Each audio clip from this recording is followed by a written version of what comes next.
तो बच्चों हम आज सीखने वाले हैं एक्सरसाइज 2.4 का क्वेश्चन नंबर 4 का पार्ट 6 छठा पार्ट। ठीक है, सर्व समीका का प्रयोग करके प्रसार करो 1/4 a ऋण 1/2 b धन 1 पूरे का वर्ग। तो सर्व समीका यहाँ पर कौन सी इस्तेमाल होगी? देखिए कौन सी सर्व समीका इस्तेमाल होगी बच्चों, बताओ। सर्व समीका क्या है नाम उसका? x + y + z क्योंकि यहाँ पर 3 पद है, देखिए 1 2 3। तो ऐसे में हम कौन सी सर्व समीका यूज करेंगे? x + y + z का होल स्क्वायर। ठीक है, अब क्योंकि जो क्वेश्चन है उसमें ए बी में है क्वेश्चन, तो मैं यहाँ पर सर्व समीका x y z लिख सकता हूँ। यदि क्वेश्चन x y z में है तो आप सर्व समीका क्या लिखिए? a b c में लिखिए। ठीक है, ताकि हम तुलना करने में हमें क्या हो? आसानी हो। तो x + y + z का होल स्क्वायर क्या होता है बच्चों? x² + y² + z² plus 2xy plus 2yz plus 2zx। अब देखिए ये जो प्रश्न है ना बच्चों, इसको मैं यहां से ही हल करना शुरू करता हूं।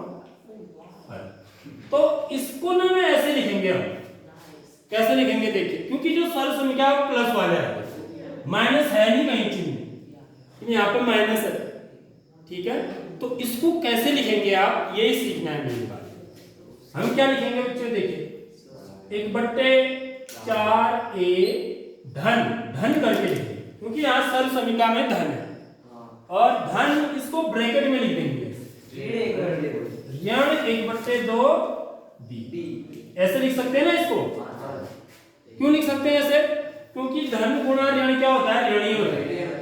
ठीक है, तो इसलिए धन 1 पूरे का वर्ग ऐसे लिखें। ठीक है, तब मैं तुलना करना क्या हो जाएगा? आसान हो जाएगा। तो हम लिखेंगे यहाँ पर सर्व समीका लिखेंगे। सर्व समीका है ना, सर्व समीका से तुलना करने पर तुलना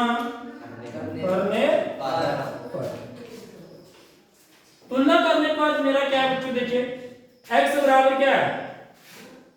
x बराबर कितना है बताओ? 1/4 a। y बराबर क्या है? ऋण 1/2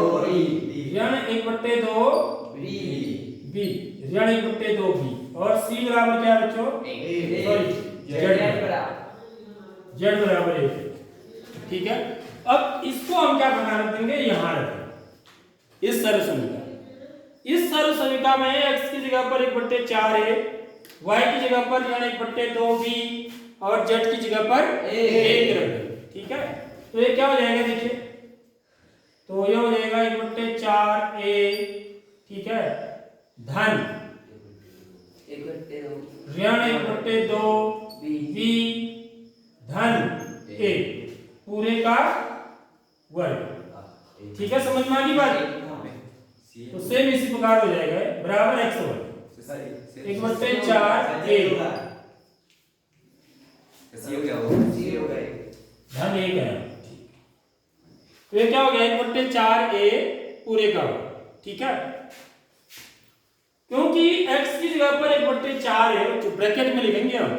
ठीक है, इसको धन y का वर्ग, y की जगह पर ऋण 1/2 b पूरे का वर्ग धन z वर्ग, z माने 1 का वर्ग। ठीक है, उसके बाद धन 2 गुणा x कितना है? 1/4 a।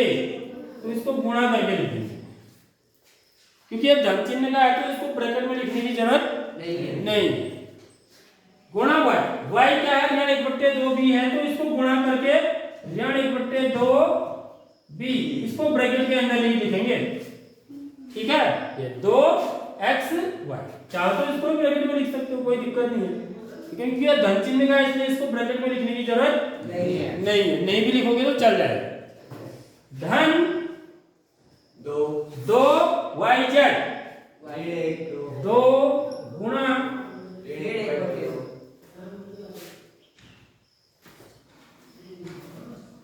चलो नीचे यहां पर लिख देता हूं धन 2 गुणा 1/2 B गुणा Z A। ठीक है, तो ऋण वाले को हमेशा ब्रैकेट में रखना है आपको। धन 2 ZX Z की जगह पर 1 गुणा X की जगह पर 1/4 A। ठीक है बच्चों, आगे बात समझ में। अब मुझे ये मान निकालना है ये कितना होगा, क्योंकि ये तो कितना आ जाएगा मेरा 1/4 A धन गुणा ऋण 1/2 B धन A। इसका पूरे का जो प्रश्न नहीं दिया हुआ है हमको, अब इसकी वैल्यू निकालेंगे आप।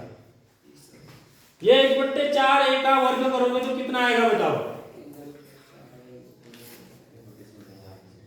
जल्दी बताओ। 1/4 का वर्ग कितना हुआ, पहले तो जो अंक है उसका वर्ग होगा 1/16। 1/16, वेरी गुड, बिल्कुल सही बता।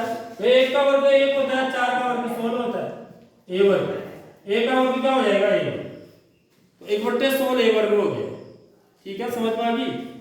अब कभी भी वर्ग जब हम करते हैं ना तो ऋण का क्या हो जाता है बच्चों, धन हो जाता है।